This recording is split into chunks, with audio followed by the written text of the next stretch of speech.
বাচ্চার টিফিনে ভাত দিলে নষ্ট হয়ে যায়, আবার যদি আটা দিয়ে রুটি তৈরি করা হয় তাহলে একই খাবার নিতে চাইছে না। তো কি হয়েছে, বাচ্চাকে এভাবেই তৈরি করে দিন বাচ্চার টিফিন, ওরা কিন্তু মজা করেই খাবে। একই ধরনের খাবার ওরা খেতে চায় না, তাই এভাবে আটাটা আমি অন্যভাবে তৈরি করে দিলাম, যেটা নষ্ট হওয়ার কোনো ভয় থাকে না। নমস্কার বন্ধুরা, চলে এলাম রান্নাঘরে শর্মা কিচেনে, সবাইকে স্বাগত।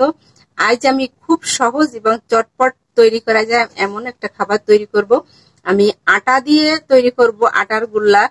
এটা আপনি চটপট আপনার সন্তানের টিফিনের জন্য তৈরি করে দিতে পারেন, আবার বিকালে জলখাবারের চায়ের নাস্তায় ও দিতে পারেন। খেতে কিন্তু ভালোই লাগে আর খুব তাড়াতাড়ি হয়ে যায়।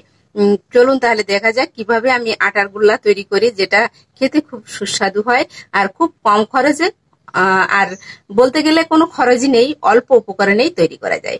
রেসিপিটা শুরু করার আগে অনুরোধ রইল, যারা আমার চ্যানেলে নতুন আছেন সাবস্ক্রাইব করে আমার পাশে থাকুন, পাশে থাকা বেল আইকনটা প্রেস করুন, তাহলে প্রথম নোটিফিকেশনটা চলে যাবে আপনার কাছে। আমি 2 বাটি পরিমাণে আটা নিলাম, এই বাটিটা 2 বাটি আটা নিলাম, আর এই আটাটা দিয়েই আমি এই আটার গোল্লাটা তৈরি করব। আর আমি একটু স্বাদ মতন চিনি দিলাম, আপনারা আপনাদের স্বাদ মতন চিনি দিয়ে নেবেন। আমি আমার অনুপাতে চিনিটা দিয়ে নিলাম, আর দিলাম স্বাদ মতন একটু লবণ দিয়ে সুন্দরভাবে আটা দিয়ে সুন্দরভাবে মিশিয়ে নিলাম। আর আমি আঙুলের মাথায় করে, দেখেন আঙুলের মাথায় করে যতটুকু উঠেছে ততটুকু আমি বেকিং পাউডার নিয়েছি। আপনারা এটা অপশনাল নাও দিতে পারেন, কোনো সমস্যা নেই, এমনিতেই সুন্দর হবে। শুধু ঘরে থাকা উপকরণ দিয়েই তৈরি করলে এটা সুন্দর হয় আর স্বাস্থ্যকর হেলদি খাবার। বাচ্চারা কিন্তু খুব সুন্দরভাবে এটা পছন্দ করে, খেতে দারুণ লাগে তাদের।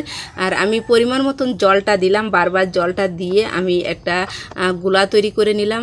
খুব নরম করা যাবে না, আবার খুব শক্তও করা যাবে না, এভাবেই গোলাটা তৈরি করে নিতে হবে।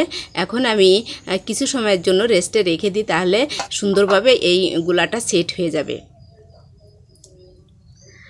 আমি কিছু সময়ের 5 মিনিটের মতন আমি সেট হওয়ার জন্য রেখে দিলাম। আর কড়াইটা উনুনে দিয়ে দিলাম, কড়াইটা গরম হয়েছে, দেখেন আমি আগুনটাও জ্বালিয়ে দিয়েছি, কড়াইটা গরম হয়ে গেছে। আমি দিয়ে দিলাম তেল। তেলটা একটু বেশি হলে খুব সুন্দর একটা আকৃতি আসে। আমি একটু অল্প তেলে ভাজছি, তাই হয়তো সুন্দর গোল আসবে না। আমি একটু কালো জিরে দিয়ে দিলাম, কালো জিরে দিলে একটু সুন্দর গ্রান হয়।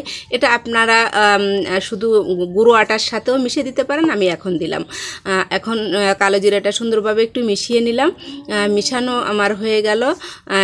এখন আমি এই যে কড়াইটা দিয়েছি, কড়াইয়ের তেলটা গরম হয়েছে কিনা সেটা আমি একটু চেক করে নিব। একটু দিয়ে দেখলাম যে কড়াইয়ের তেলটা গরম হয়েছে কিনা। যদি তেলের উপরে ভেসে ওঠে তাহলে বুঝতে হবে যে আমার তেলটা ঠিকঠাক গরম হয়ে গেছে। আমার তেলটা দেখেন গরম হয়ে গেছে, তেলের উপরে ভেসে উঠেছে। এখন আমি এই আটাটা দিয়ে দিব, তবে আমি আটাটা দিব হাতের মাঝখান দিয়ে দিলে কিন্তু ভালো শেপ হয় না, তাই হাতের এভাবে মুঠ করে চেপে ধরে তারপরে এভাবে দিতে হবে, তাহলে কিন্তু সুন্দর শেপ হয়।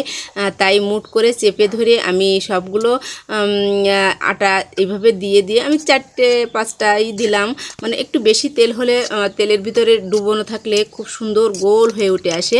আমার তেলটা পরিমাণে একটু কম, তাই হয়তো গোলটা হয়ে আসবে না হয়তো, কিন্তু সুন্দর লাগে খেতে। উল্টিয়ে পাল্টিয়ে এখন সুন্দর করে ভেজে নিতে হবে। আমি ভেজে নিলাম, একটু সময় নিয়ে ভাজতে হয়।